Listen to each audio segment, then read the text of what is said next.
Bir kuni bir odam o'zini onasini menga yomonlab, qaynonasini juda maqtab ketdi. Meni onam deydi, ahmoqroq odam deydi, ayol deydi. Qaynonam nihoyatda aqlli, o'qimishli odam gapiryapti, o'qimishli odam. Qaynonam oğluna, qaynonam undoq, onam meni o'qimaganam.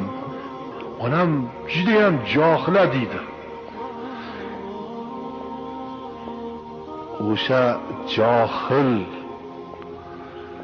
esi past o'tgan onangni qadamini ostida jannat, aqlli qaynonangni oyog'ini ostida emas. Do'stim, ja o'qib zo'r bo'lib ketibsan dedim. O'sha aqli past onangni qadamini ostida jannat.